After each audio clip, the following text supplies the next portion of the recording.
Hello guys, so today we are going to cover this lecture over World War One, which at the time they didn't know there was going to be a second World War, so at that time they called it the Great War. And it wasn't until after World War Two that it began to become known as World War One. Okay, so we're going to go over mostly how America is impacted and America's involvement, but to understand that, you have to first understand why the war even started. So I'm going to give you a little bit of background information, but not every single world history detail here. Um, so when we're looking at the causes of World War One, I like to use this little acronym so that it's easy to think and easy to remember. And the acronym is MANIA, MANIA, because war is just mania. Okay. So the first four things are long-term issues that have been building up to this moment. So militarism is the idea of building up a military, having a standing army in peacetime, trying to get the biggest, coolest weapons. And we see this already in America during this time period. Think the industrial time period right before the time period 7 that we're talking about, where all these factories are making new goods made of metal. And America is building up its army because of imperialism. We'll get there later. And the Great White Fleet and Teddy Roosevelt were building up our armies, trying to be the biggest, baddest, and coolest. And that's called the arms race. And America's not the only country doing that. It's lots of different countries throughout the world. So alliances is A, and that is countries teaming up with each other. It's a you fight, I fight kind of mentality. Like I've got your back, essentially. Remember, America was trying to colonize around the world, which fits into imperialism, but in doing so, it's also creating some alliances. Nationalism is the N. Nationalism is pride in one's country, like patriotism, but nationalism is when it's taken a bit too far. It's kind of like a I am better than you because I'm from this country mentality. And that can easily start fights, easily start wars. Imperialism is the next one. Imperialism is, we did have a unit on it, the taking of colonies, the building of empire through force. And how does this lead to war? America and other nations, especially Britain, France, Germany, and Russia, are trying to take a bunch of island nations and even not island nations and strip them of resources. But it leads to war because it leads to more militarism. It leads to more alliances. It leads to we're better than everybody else, that nationalism. And also all these countries that have taken over other places now have resources, raw materials, and people to fight if they need it. And the final, I like to call it straw that broke the camel's back here, is the assassination of the Prince of Austria. Okay, so let me kind of give you a little bit of a backstory to that, since we won't be in class to watch the video that I always love to watch on this. Maybe I'll find some time in class. So we've got Austria, Hungary, and Serbia, and they're countries right next to each other. And well, not really. Austria-Hungary has kind of taken over Serbia. So the heir, the prince to the throne of Austria-Hungary, his name is Archduke Franz Ferdinand. He is going through Sarajevo in Bosnia-Herzegovina, and a Serbian nationalist who doesn't like that Austria-Hungary has taken over this part of the world in southern Europe kills him. And so essentially, this one assassination leads to Serbia and Austria-Hungary declaring war on each other. Then Germany gets in on one side. Then Russia gets in on one side. Then Germany declares war on Russia and France. And we get this huge invasion that happened from this one little assassination. And his name, the assassinator, his name was Gavrilo Princip, I believe is how you say it. So remember, it was one squabble between two countries, Austria-Hungary and Serbia. It happened in the country of Bosnia-Herzegovina. And because of the alliance system, all of a sudden, Austria is friends with Germany, pulls them into the fight. Serbia is friends with Russia, pulls them into the fight. France and Russia are friends, so it pulls France into the fight. Belgium, Germany attacks Belgium, and the United Kingdom is upset about that, so it pulls the United Kingdom into the fight. And America is able to stay out for quite some time. All of that happens in 1914. America doesn't get involved until 1917, but all the countries in Europe quickly fall like dominoes and get get involved in something that wasn't meant, but that was just originally a two-country problem. Because when you have this big military, you're going to jump and use it, right? When you have this you fight, I fight mentality, and we're better than you, so we're going to fight you, maybe we'll even conquer you, it follows through this pattern of militarism, alliances, nationalism, imperialism. And so the assassination kind of sparked the war. Okay, so here's who falls on what side. Germany and Austria-Hungary and Italy are part of the Central Powers. So before the war, they called themselves the Triple Alliance. They had already made an alliance before the war. The United Kingdom, France, Russia, and Africa, which was mostly owned by the United Kingdom, called themselves the Triple Entente. And Entente is a French word. That's how I remember it. And they will kind of switch and call themselves the Allies once the war starts. So they're just alliances before the war. After the war, they turn into sides, Allies versus Central Powers. But as you can see, things are going to get really funky. Italy will switch sides midway through the war. Russia will drop out because they have the Russian Revolution, the Communist Revolution, and they just can't participate in a world war. And America will join in, and America's not on this map, but America will join in on the side of the Allies. So, how do we even get to this war? It all starts with what I like to call a neutral United States, and it all has to do with water. Everything we're going to talk about today has to do with fighting on the open seas, right? Because America is not involved. The only link that they have at this point before America joins the war in 1917 is the Atlantic Ocean, and America trying to trade on the Atlantic Ocean, and this big war that's going on in Europe, Africa, and Asia getting in the way of that. So America is neutral. Wilson was elected during this time period on the stance that he will keep us out of war. That was the slogan. He will keep us out of war. Okay. Because up to this point, he had been involved in some imperialism in Mexico, but really was not interested in military might like Teddy Roosevelt had been interested in. So during this time period, America was not involved, and I put that in quotation marks. But both sides really want to gain U.S. support. Of course, the United States already has close ties, cultural, linguistic, economic ties with the United States. And Britain kind of uses propaganda to get them on the side of the United States. And that propaganda that's spread is very anti-German. So many Americans are pacifists. They want to be neutral. They want to not be involved. But also that Germany fighting Great Britain and Great Britain is our friend kind of mentality helps push a lot of people into being pro-war. But the biggest thing that pushes America towards war is always money. So the U.S. economy just depends so much on Europe and Great Britain and France specifically, where we have a lot of the resources that those small countries, especially Britain as an island country, needs. So initially, the war had this big impact on American economy because they are so focused on the war. We're not trading with them. It hurts our economy. So this heavy volume of sales, the U.S. gold is draining, and the U.S. kind of plunges into a recession. Well, how do we fix that? We could help our friends out by selling them the things that they need, like guns and gunpowder and military goods. So the U.S. economy received a boost when Britain and France start ordering war supplies. Germany, of course, is very jealous and protests the massive trade between the two countries. Germany was technically free to trade with the United States, but Great Britain had some ideas about that and started blockading the German coast so that America could not get goods in there. And America was just like, oh, well, we'll just trade with Britain and France. They're our friends anyway. So Germany will begin what's called submarine warfare, which we're going to go over. So essentially, submarine warfare is like a shoot-on-sight kind of policy. The submarine is not new in the terms of it's never been done before, but in this way, in the way that it's being used, it is pretty new technology.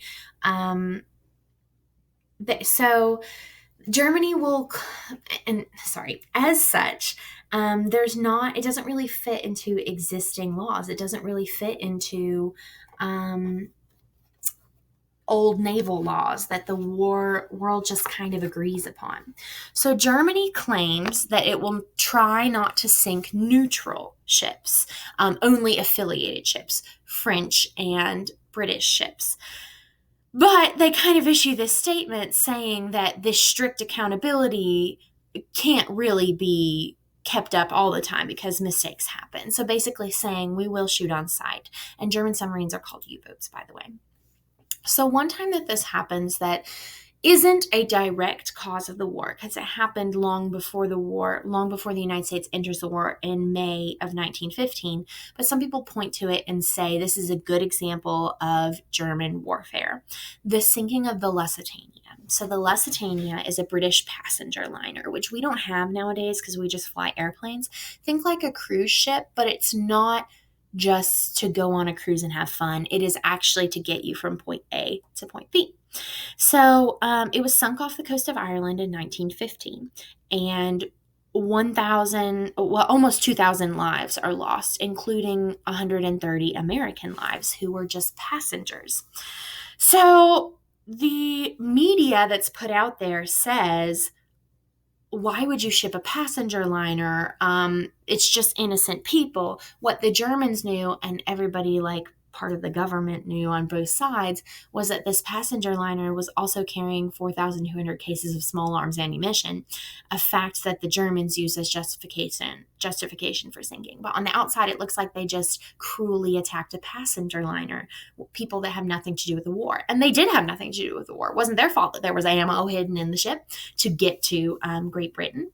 So the significance here is that Germany refuses to apologize. The U-boat commander is like praised in the papers in Germany, and U.S. public opinion kind of turns against Germany. And people don't see this as a cause of the war, but they see it as the beginning of a road to war and as an example of German submarine warfare. It happens again in what's called the Sussex, and it will be followed by the Sussex Pledge. That one's hard to say. So this is a year later, March 1916. This is a French passenger steamer called the Sussex, and the Germans torpedo it. The ship is damaged, but not all the way sunk, as you can see. And there were 80 casualties, including 4 Americans.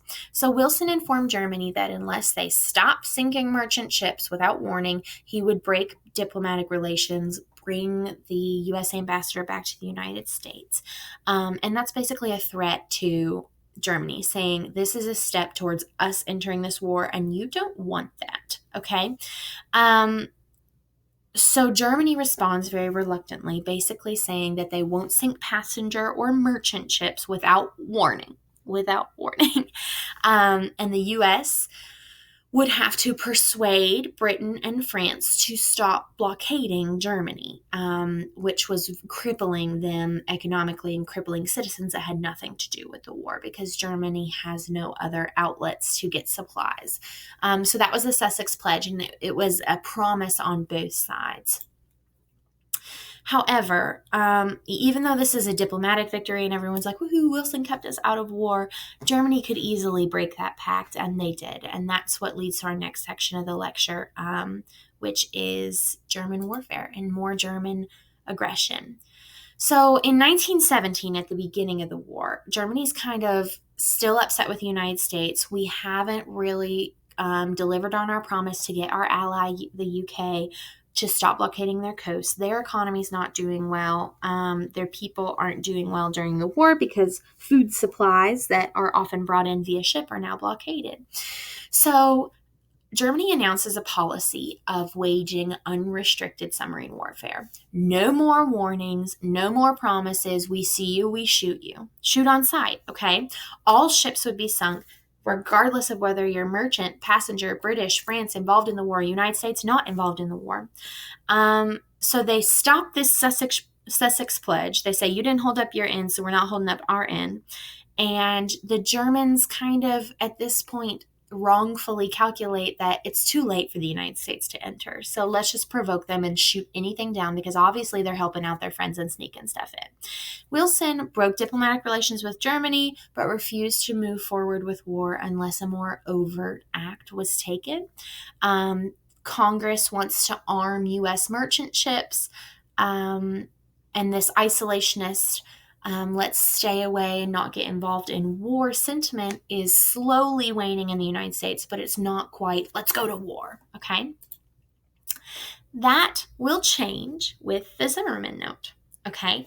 So Wilson actually holds the Zimmerman note in his hands for a week and doesn't tell anyone, deciding on what to do, whether or not this will be the piece that gets us into the war. But here's essentially what the Zimmerman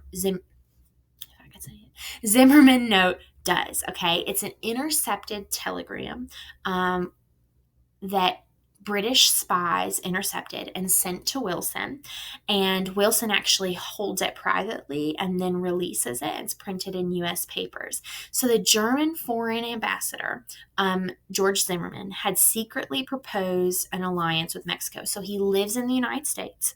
He is the diplomatic go-between between Germany and the United States. He sends a telegram to Mexico that Great Britain interferes and gives back to Wilson. In this telegram, it's fantastic. The contents of it say that that Germany will propose a secret alliance with Mexico, and when Germany wins the war, and Mexico will help Germany attack the United States because they're closer, right? And when Germany wins the war, Germany will help secure Texas, New Mexico, and Arizona back from the United States and give it back to Mexico. So basically it's, I'll help you out if you help me out because you're close to the person we hate, the United States. And I mean, Americans are outraged when this is printed in papers. We won't read through it right there, but there's the telegram if you want to pause. And it was intercepted by London spies, which is just fantastic. So we have some more U-boat scandals that go on the first week of March. So we get the Zimmerman note. Americans are outraged. The first week of March, the German U-boats sank 4 unarmed U.S. merchant. They're shipping random things that aren't military vessels in the first 2 weeks. And so now Wilson has the Zimmerman note. He has the old things like the Sussex Pledge, the Lusitania, and he has this new ammo to go to Congress and say, we need to declare war. So April 2nd, 1917, Wilson asks a joint session, the House of Representatives and the Senate, to declare war on Germany. And 4 days later, April 6th, America declares war on Germany. The House voted, only 50 representatives voted against, and the Senate, only 6 senators voted against. One of those congressmen, her name is Jeanette Rankin. She was one of the first female congressmen ever elected. And because remember, federally, women do not have the right to vote yet, just in small pockets, mostly in the West. So Jeanette Rankin votes against the war. She's a pacifist, and she will actually be very famous for voting against the war in World War II as well. So his reasons being here why Wilson asked for declaration of war was the most important was unrestricted submarine warfare, and that the United States could no longer protect its passengers or its goods being shipped to other countries without declaring war and sending soldiers. The Zimmerman note. The Russian Revolution. So at the same time this is all happening, the Zimmerman note, March 1917, Russia's about to drop out of the war, which will hurt the manpower of the Allies because they're having their own revolution. He also states that the U.S. could end the war quickly and then be the peacekeepers and be the people involved in ending, writing the treaties that would then govern the world. And then there's this big moral reason, right? Germany is killing tons of civilians, especially in Belgium and all over Europe.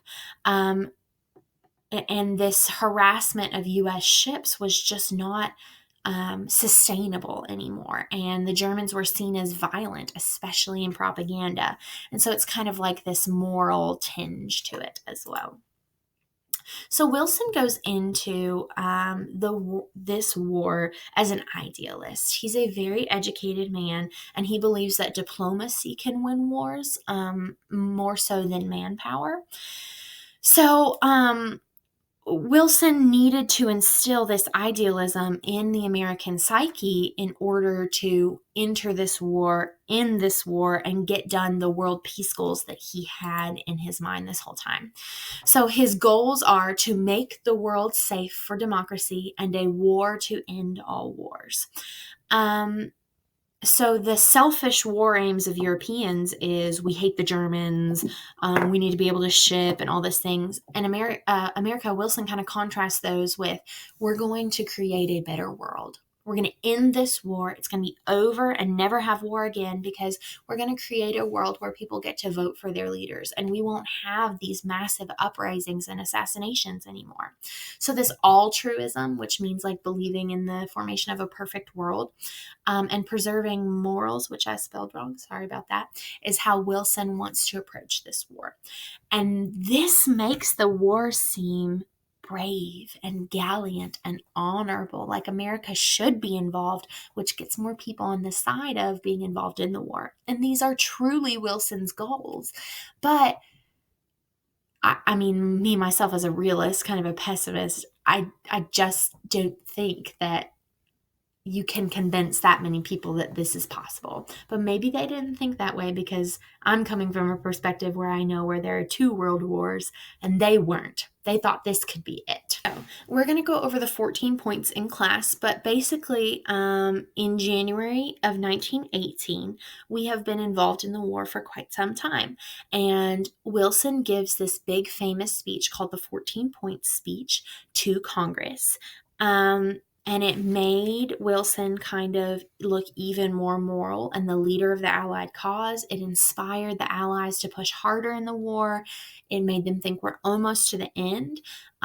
It like demoralized enemy governments by saying this isn't what they want. Here's what we want. We want peace. And here are kind of the provisions. We're going to go over it in class. Oh, sorry. To get rid of secret treaties and alliances, give freedom of the seas. Okay, so no navies, no sinking things. Anyone can trade with anyone. Anyone can use the sea and not be afraid. Removing economic barriers and hard tariffs that break down economic ties, which is the reason many people form alliances. Reduce arms on all countries, reduce militaries, adjust colonial claims in interest of native peoples and the colonizers, which would be difficult. The promise of independence, they call it self-determination, the right of a country to determine what sort of government it wants, with a little hint from the United States that it should be democratic. Okay. And then the 14th point, the most important, was the idea that we should have an international organization to supply collective security, which is kind of the idea that will form the League of Nations and then the United Nations, a governing body of countries to govern the globe. So those are his 14 points. He comes up with them during the war. He uses them to justify the war and to get people back into it. Like, we can still win this, kind of like a rallying point. And he will use those 14 points to try to shape a post-war world, which we'll get to. So what does war look like on the American home front? It's a lot of propaganda. So the Creel Committee, sometimes it's called the Creel Committee or the Committee of Public Information, the CPI, was created by the government to basically try and advertise the war and sell the war in American public opinion.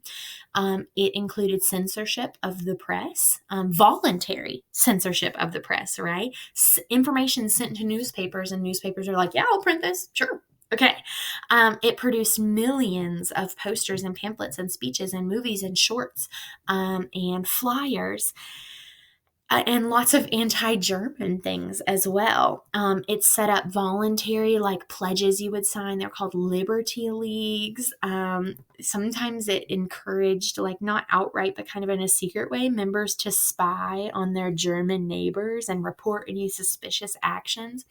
And this will kind of bleed into what we know as the Red Scare that happens in the 1920s after World War I.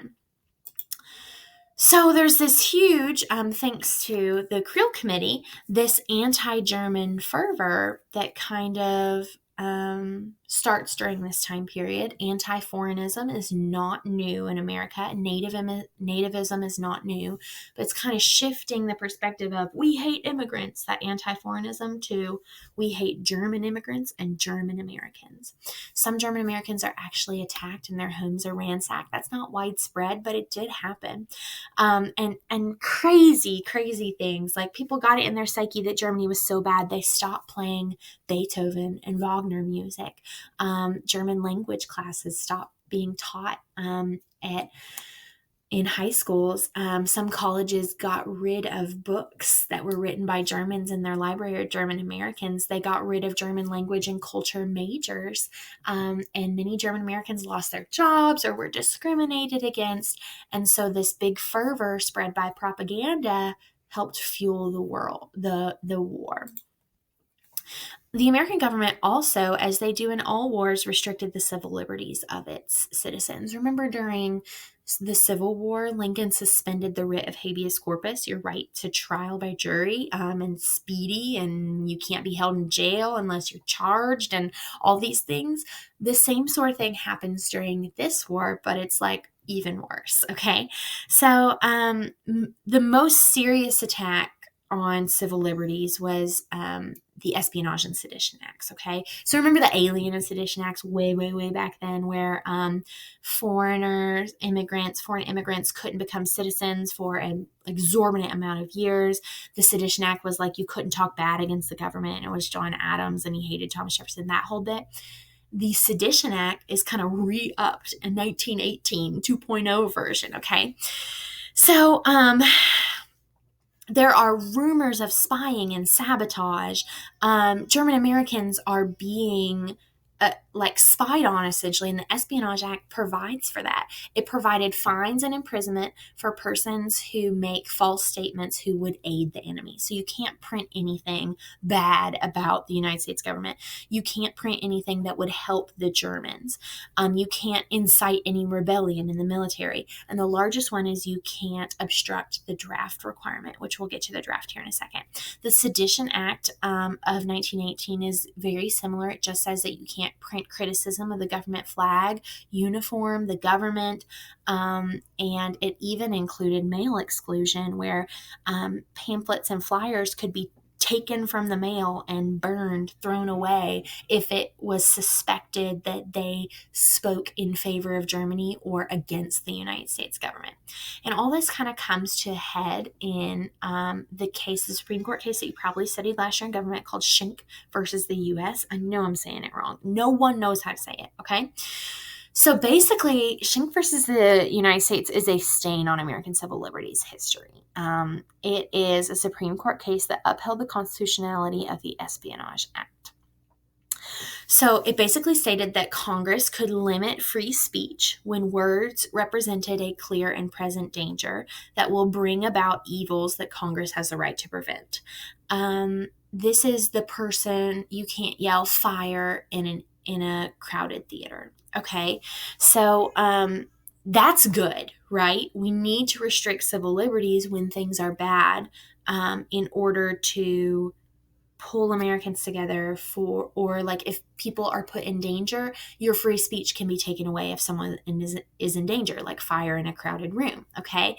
But the reason that this case even began was it was people printing anti-draft pamphlets and handing them out. And in that case, it was justified that they're going against the United States government. They're putting people in danger because what if Germany invades and we all die? It was a stretch. So Schenck versus the United States can be useful, but during World War I, it was kind of a stretch. So the idea of free thought is important, but not if the country's at war, is basically what Schenck versus the United States and censorship of the press kind of encouraged. Okay, so more stuff on the home front when we're looking at how will America help our allies and fight and win this war. We're talking about mobilization. Mobilization means we're getting a country ready for war. We're involved in the country as a war, and all of our resources are going towards that war. And that includes factories and labor. Okay, the War Industries Board is set up in March 1918, and it's the response to the lack of centralized control due to politics. But it's basically the government is going to control raw materials, production, prices, and labor relations in order to get crap done. So, knocking on doors of factories, giving them the supplies, and saying, here's what you make. Okay, and this will happen again in World War II as well. And it also will help negotiate labor issues. Like, we can't have people going on strike here. We've got a war to fight. Okay. It also included encouraging workers, and a lot of these posters that we're going to see were put out by the Creel Committee, the Committee on Public Information. And the idea was labor will win the war. The more workers we have in factories, the more stuff we make, the better our boys will do out in Europe, and then we'll win the war. And women are actually encouraged to work as well. So women were encouraged to enter industry or agriculture. Sometimes they were called farmerettes. Wilson, it even kind of prompted Wilson to encourage the passage of the 19th Amendment, which will happen after the war. Over 1 million women shift from working in the home to working in industry. They work in munitions plants, they ran farms, they run elevators, they delivered telegrams, they work switchboards. Some of them were involved in the military as nurses or telegraph office workers. Many women worked because they needed the money. Their husbands were off at war. We also have during this time period what's called the Great Migration, which we'll learn about in the 1920s, when African Americans will move from the South to the North for job opportunities and to escape some discrimination, and they will be employed in war factories as well. So here's a propaganda poster. I love this one. Oh boy, that's the girl. And here's the girl right here. She works for the Salvation Army, and she's delivering donuts, right, to all the soldiers. And he's saying, oh yeah, that's the type of woman I want. Okay, so it's encouraging women to get a war job. Okay, there are some labor issues though. World War I inflation was keeping pace with wages, so people are not making as much, even though that prices are higher and people aren't making as much, and that leads to strikes, right? So there's tons of strikes, many of them put on by the Industrial Workers of the World Labor Union. And so Wilson puts forth the National War Labor Board, which was created to oversee labor disputes. So it takes over even more from the War Industries Board, and kind of it becomes a intermediate between the government, employers, and employees to encourage work, prohibiting strikes but encouraging progressive reforms, higher wages, 8-hour days, unionization. And it's basically recognizing the workers' right to unionize, and that revolutionized labor relations even after the war. The government was like, yeah, you can have a union as long as you get your butt to the factory and work. We got to fight a war here. So it encourages unions, which will continue after the war. All right, what about the people at home? Food and money. Herbert Hoover, future president, will be put in charge of the Food Administration. And the Food Administration's point is to conserve food here so that more food can be packaged and sent off to our allies and our men fighting overseas. So it is a propaganda campaign, voluntary pledges and things like that.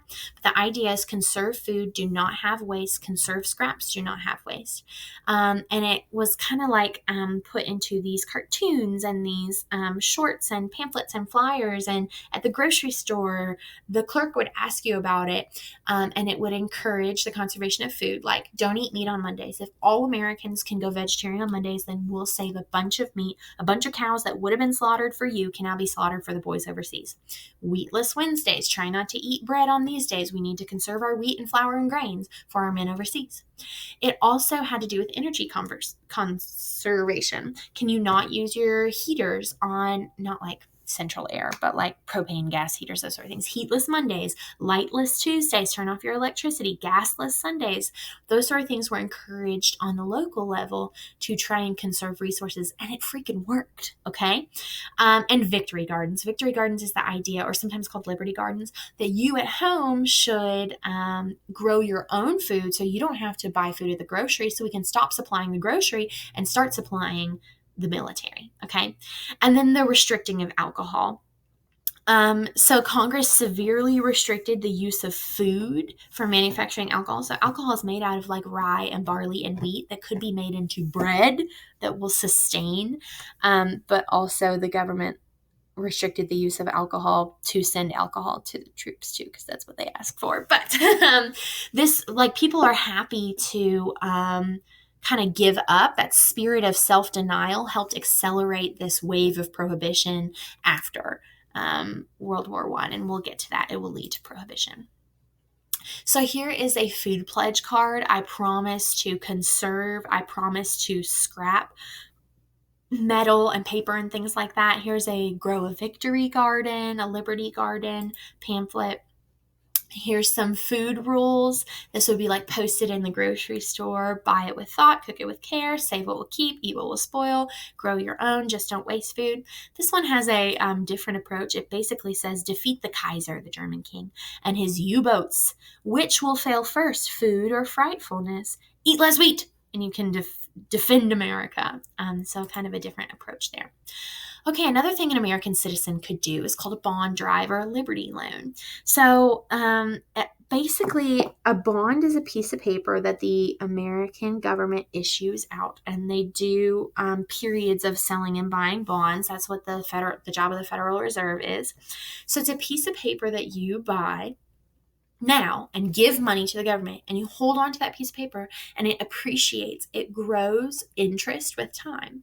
And after the war, or some period after the war, the American government will go through a period of buying bonds back, and they will take your piece of paper and hand you cash plus interest. So it was $30, but now it's worth $50 or something like that. So that basically is a way for the U.S. government to get quick cash, and they do it especially during wars, but the Federal Reserve is always buying and selling bonds. You can go to the bank and buy a bond right now. And it prompts Americans to buy bonds, give up some monetary value for the war effort. There's campaigns and slogans and parades used to promote these 4 different times that the American government sells liberty loans or bonds. And each drive actually did so well that people oversubscribed, right? And the American government was like, crap, are we going to pay these back? Okay. 2/3 of the war will be paid for in Liberty bonds. Here's little boys and girls, listen. You can help Uncle Sam win the war, not just adults. You can save your quarters and buy savings stamps or savings bonds. Boy Scouts of America, they're putting out propaganda. Buy a USA Liberty loan or Liberty bond to help the United States government. So propaganda will target all citizens, not just adults, not just women, not just people that could enlist in the military. Okay. Every Liberty bond is a shot at a U-boat. So here's your Liberty loan. Boom, we're going to blow them up. And then a more violent, like hate-fueled propaganda, beat back the Hun, which was a kind of like a derogatory name for the Germans, with Liberty bonds. Okay. Like any war, the government will control all parts of American life, okay? The government will seize merchant ships, will seize railroads, they will pay for improvements, they will pay for ships to be improved, they will take enemy vessels trapped in Americans' harbors, and use those ships and take all the supplies and pass them out around America. And the reason being is America needs as much possible, because now America is not only supporting itself, its people at home, it's supporting Great Britain and France, their people at home, and their military, and our military overseas. So we are the powerhouse of the Allies. And finally, how do we mobilize an army? You mobilize an army through a draft. Okay, so the Selective Service Act of 1917, hold on, let me find my notes here, required registration of all men ages 18 through 45, and the ages today is 18. So men, young men, when you turn 18, you'll have to put your name into the draft. Now, we're not calling a draft right now. During this time, they were. But basically, you'll put your name in a big pot. And from that pot, they will draw names. Now, women don't have to do that. It is 2021. Let me put that out there in case we're watching this in the future. But it's just men in the draft nowadays. They don't allow exemptions. They saw what happened during the Civil War where people could pay for a substitute or pay $500 and get out of it. So no draft dodger exemptions could be had, except for key industry leaders and workers. So people that said, I work in this factory, I do this, I do this, I do this. And people will find their way around and find some sort of exemption.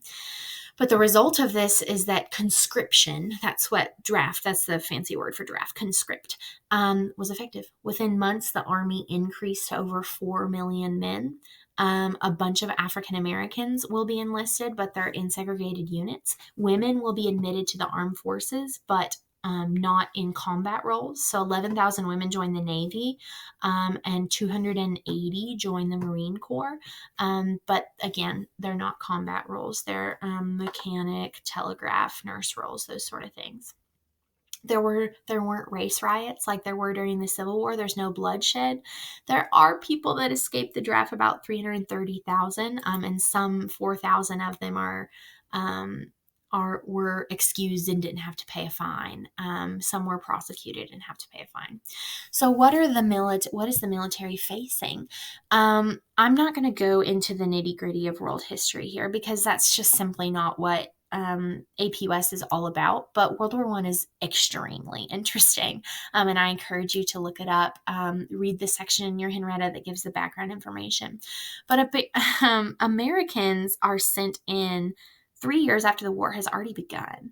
Almost 4 years after the war has begun in 1917, 1918. Germany had already hit hard in continental Europe very quickly and taken over most of it. They called it I'm going to screw this up, Schlieffen Plan. They were sinking a bunch of Allied ships. They were winning this war. And America suddenly sends in these fresh-faced little 18-year-olds, and they call them the American Doughboys because they're so green. They're so new. And yes, you can make fun of them, but that won the war, right? They hadn't been fighting for 3 years like all the British and French soldiers. Their countries hadn't been ransacked like the French and Belgium soldiers. But essentially, a lot of the war is fought on the Western Front in trenches, and trench warfare is nasty. It's basically digging down into the ground and creating these strongholds and sending men up over the top to try and get to the enemy trench and fight them.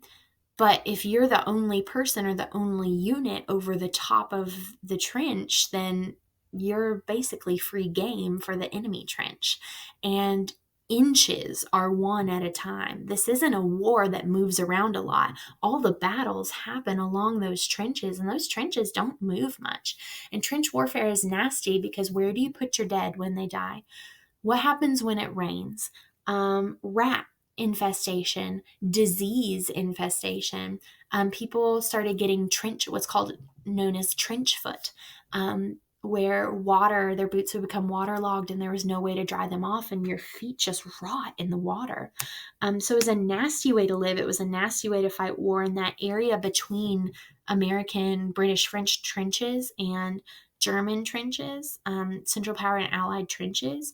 Was called no man's land because no one's going to survive out there. You're a moving target, essentially. Russia had dropped out, so now Britain and France and Belgium soldiers have been fighting forever, and the Americans roll up and they're like, let's fight this war. And they're like, we've been fighting this war for 3 years now. So I'm just not going into the nitty gritty here of world history behind the war. Unfortunately, we don't have time for that, but it's very interesting. And I highly recommend watching the movie 1918, which is a movie about two British soldiers that kind of make their way through the trenches on a mission from their commander. And it really shows how nasty the war is. So let's talk about end of the war here. Basically, Germany, desertions rise, their economy has been blockaded, people are starving, civilians are suffering, and they're completely surrounded.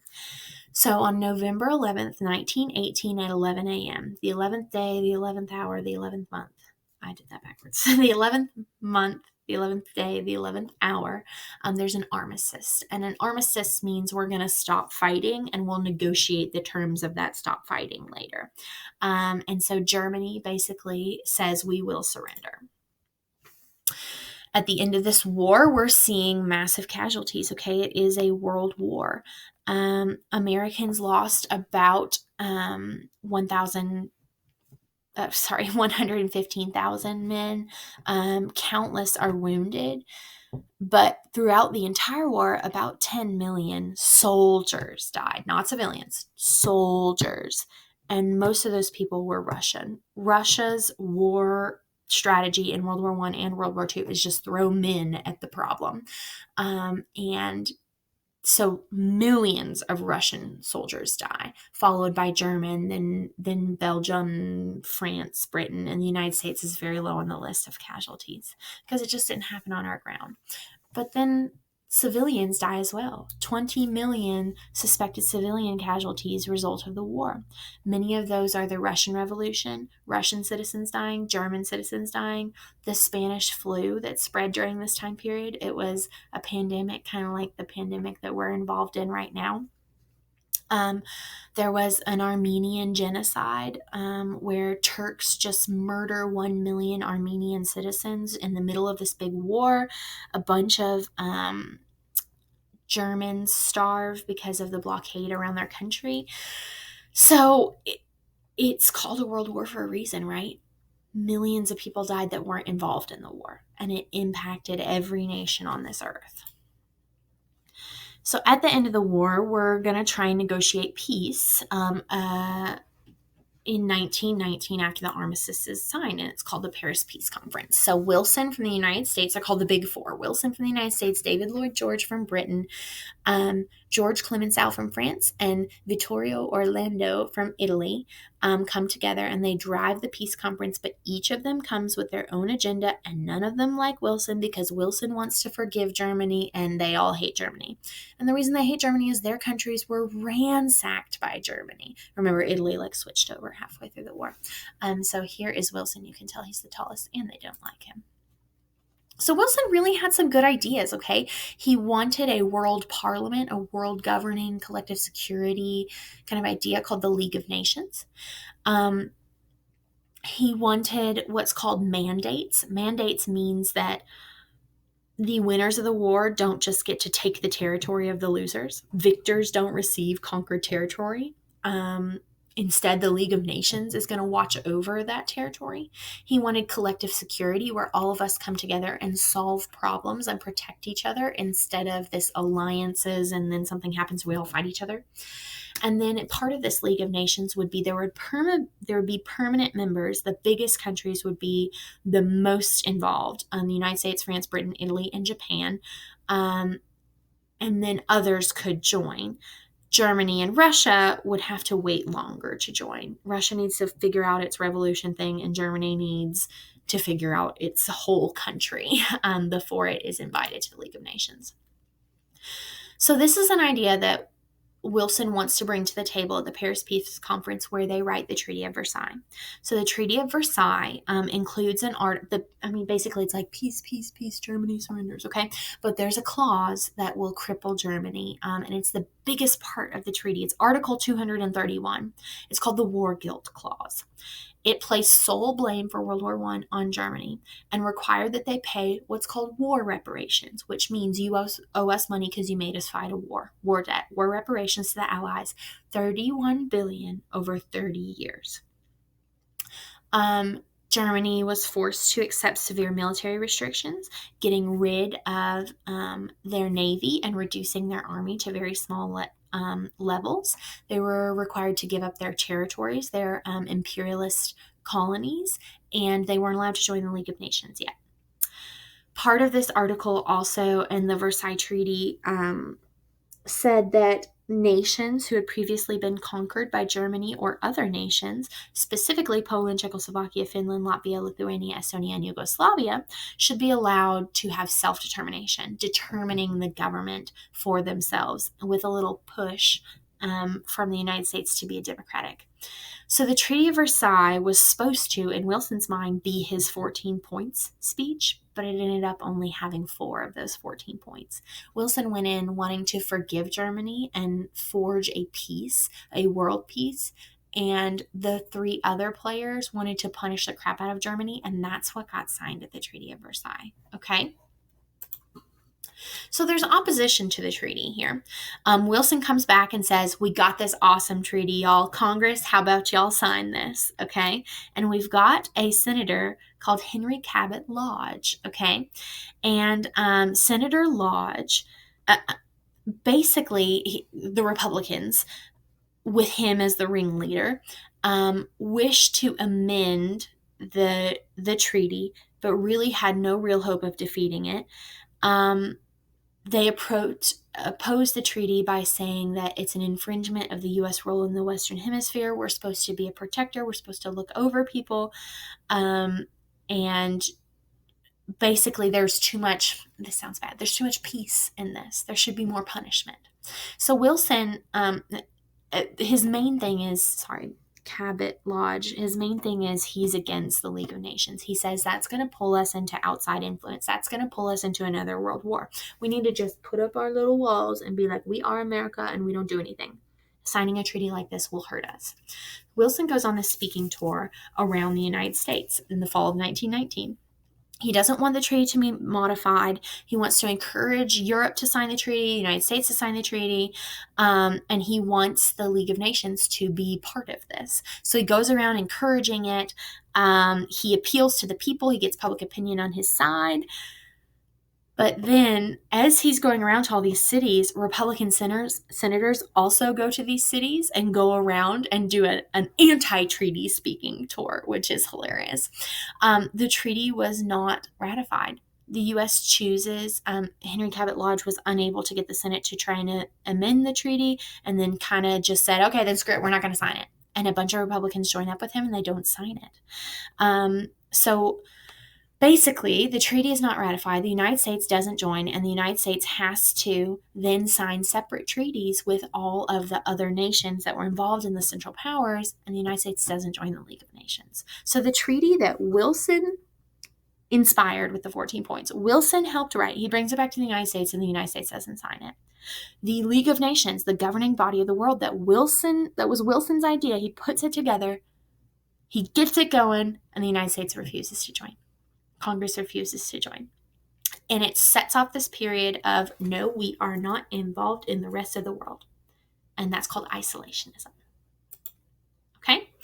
All right. And the rest of the stuff we're going to tack on to the 1920s. So thank you guys so much. Sorry about this one. It was a long one.